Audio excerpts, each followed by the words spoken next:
रेहान को परेशान देखकर सुहानी ने कहा, क्या हुआ रेहान, परेशान लग रहे हो? कुछ नहीं सुहानी, ये मेरी वाइफ भी ना। झगड़ा हुआ? नहीं, हमारे बीच झगड़ा कभी नहीं होता, बस मिसअंडरस्टैंडिंग होती है। बहुत प्यार करते हो ना उससे, इतना कि कोई सोच भी नहीं सकता। ये सुनकर सुहानी रेहान को देखने लगी। क्या हुआ, ऐसे क्या देख रही हो? मुझे ऐसा क्यों लग रहा है कि तुम झूठ बोल रहे हो? मैं भला झूठ क्यों बोलूंगा? जानवी से पहले किसी के साथ कोई अफेयर? जब से प्यार को समझा है, जाना है, तब से सिर्फ जानवी को ही चाहा है। लकी गर्ल, लकी तो मैं हूँ सुहानी, जिसे जानवी मिली, उसका प्यार मिला, साथ मिला, मेरी आदत को बर्दाश्त कर रही है, मेरी नाकामयाबी को झेल रही है। वो चाहती तो मुझे छोड़कर जा सकती थी, लेकिन उसने ऐसा नहीं किया। जानवी ने हर कदम पर मेरा साथ दिया और अब मैं उसकी खुशी के लिए ही खुद को बदल रहा हूँ। यह सुनकर सुहानी हल्का सा मुस्कुराई। बहुत हो गई बातें, चलो अब थोड़ा काम भी कर लेते हैं। जानवी परेशान से अपने कैबिन में बैठी हुई गहरी सोच में डूबी हुई थी। एक तरफ रेहान का बदलता व्यवहार और दूसरी तरफ अवंतिका का रहस्य। उसे कुछ समझ ही नहीं आ रहा था कि ऐसा क्या है जिसे वो देख नहीं पा रही है। रात को रेहान घर आया और फ्रेश होने बाथरूम गया। उसने अपनी शर्ट उतारी और अपने हाथ को आईने के सामने रखा। काला निशान वक्त के साथ साथ बढ़ता जा रहा था। उसका एक हाथ पूरा काला पड़ चुका था। रेहान ने पीछे मुड़कर पीठ की तरफ देखा, जो आधी काली पड़ चुकी थी। रेहान ने 2 कदम पीछे लिए और अपना हाथ जोर से दीवार पर मारा और रोने लगा। सुबह रेहान हॉस्पिटल आया। डॉक्टर, ये निशान तो बढ़ते ही जा रहे हैं, क्या इसका कोई इलाज नहीं? मुझसे जितना हुआ मैंने किया, अब तो शायद दुआ ही काम आ जाए। अब डॉक्टर होकर ऐसी बातें कर रहे हो? कभी कभी डॉक्टर जो नहीं कर सकते वो फकीर भी कर देते हैं रेहान। दुआओं में काफी असर होता है। हॉस्पिटल से बाहर निकलकर रेहान कार में बैठा और मन ही मन सोचने लगा, क्या करूँ अब? जानवी को सब बता दूं क्या?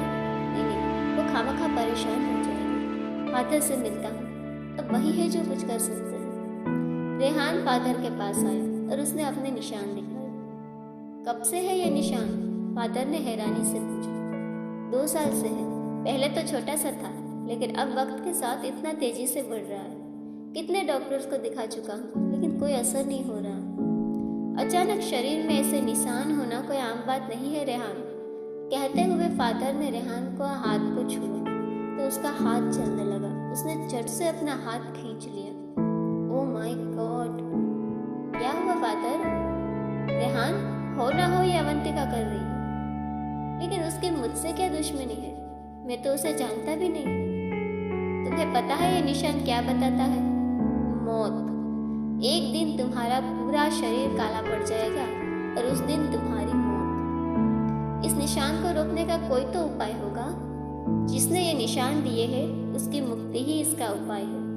जितनी जल्दी तुम लोग अवंतिका के बारे में पता करोगे उतना ही अच्छा होगा। वो कोई आम आत्मा नहीं है, वो एक तांत्रिका की आत्मा है जो मरने के बाद और भी शक्तिशाली हो चुकी है। उसका सामना करना बहुत ही मुश्किल है। तुमने जानवी को ये बात बताई? नहीं फादर, वो परेशान हो जाएगी। हॉस्पिटल से जब से वो औरत लौटी है तब से वो याद करने की कोशिश कर रही है कि उसने जानवी को कहाँ देखा।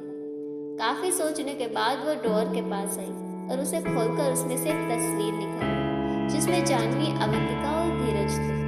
जानवी की बचपन की फोटो थी। उस औरत ने तस्वीर को ध्यान से देखा। जानवी के गाल पर एक तिल था जो आज भी है, जिसे देखकर उसे याद आ गया कि जानवी कौन है। इसका मतलब वो जानवी ही थी, वो धीरज की बेटी। कितने वर्षों बाद देखा मैंने उसे। उस भयानक एक्सीडेंट के बाद अगर उस दिन मैं नहीं होती तो शायद वह जिंदा भी ना होती, उस औरत ने कहा। जानवी का मन बहुत ही बेचैन हो रहा था। कोई भी रास्ता नहीं सूझ रहा था। मुंबई से थोड़े दूर एक दरगाह है जहाँ मांगी हुई हर दुआ कबूल होती है। जानवी दरगाह आई और मन्नत का धागा बांधा। अल्लाह के सामने बैठकर जानवी ने मन ही मन कहा, मुझे रास्ता दिखाइए, मुझे कैसे भी अवंतिका के सच तक पहुंचा दीजिए। तेरे हर सवाल के जवाब तेरे ही घर में छिपे हुए हैं, वहां से गुजर रहे एक फकीर ने कहा। आपको कैसे पता? किसी आत्मा से तेरा पाला पड़ा है। और उसी की खोज में निकली है ना तू? ये फकीर सब जानता है। जानवी ने फकीर को सब कुछ बताया, जिसे सुनकर फकीर मुस्कुराए और कहा, कुछ है जिसे तू बेखबर है, बदला, साजिश और मौत। यह सुनकर जानवी बहुत ही डर गई। ये क्या कह रहे हैं आप? मुझे किसी की मौत दिखाई दे रही है। मौत? फकीर ने जानवी के माथे पर अपना हाथ रखा। कुछ देर बाद फकीर ने अपनी आंखें खोली और कहा, जो होगा उसे मैं मिटा नहीं सकता, और जो होने वाला है ना ही उसे मैं रोक सकता। जो लिखा जा चुका है उसे बदलने वाला मैं कौन? लेकिन तुझे आगाह जरूर करूंगा, जिससे तेरी लड़ाई है वो एक खतरनाक इरादे से आई हुई आत्मा है। कोई है जो अवंतिका का सच जानता है। यह सुनकर जानवी को एक उम्मीद मिली। कौन है वो फकीर बाबा? बहुत जल्द इसका पता भी चल जाएगा। खुदा पे भरोसा रख। इतना कहकर वो चले गए। जानवी उठी और घर आने को निकल गई। रेहान के घर की डोरबेल बजी। उसने दरवाजा खोला तो सामने सुहानी खड़ी थी। अंदर आने को नहीं बोलोगे? आओ ना प्लीज। सुहानी अंदर आई। तुम्हारी वाइफ कहाँ है? हॉस्पिटल गई है। डॉक्टर जो है?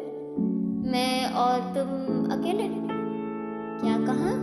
रेहान ने हैरानी से पूछा। मौका अच्छा है। इतना कहकर वो रेहान के करीब आई। मजाक का वक्त नहीं है ये। मैं कोई मजाक नहीं कर रही हूँ रेहान। जब से तुम्हें देखा है मैं पागल हो गई हूँ तुम्हारे प्यार में। ये दूरी आप बर्दाश्त नहीं हो रही। कहते हुए सुहानी रेहान के गले लग गई। रेहान ने धक्का देकर उसे खुद से दूर किया। क्या कर रही हो? पागल हो गई हो क्या? मैं शादीशुदा हूँ और मैं ऐसा वैसा नहीं हूँ। चली जाओ यहाँ से प्लीज। जानवी ने देख लिया तो पता नहीं क्या सोचेगी। रेहान तुम सिर्फ मेरे हो, सिर्फ मेरे। लंबी लंबी आहें भरती हुई वो रेहान को चूमने लगी। रेहान खुद को छुड़ाने की कोशिश करने लगा। रास्ते में एक औरत रास्ता क्रॉस कर रही थी, तभी एक ट्रक वहां से फुल स्पीड में गुजरी। एंड वक्त पर जानवी ने उसे खींच कर साइड में किया। आप ठीक है? मैं ठीक हूँ, उस औरत ने धीरे से कहा। उसकी आंखों में आंसू थे। जानवी ने जमीन पर गिरी तस्वीर को उठाया और देखा। तस्वीर देखकर उसके पैरों तले जमीन खिसक गई। पूरा बदन पसीने से लथपथ हो गया। दिल में डर का मंजर छा गया। ये कौन है? जानवी ने हैरानी से कहा।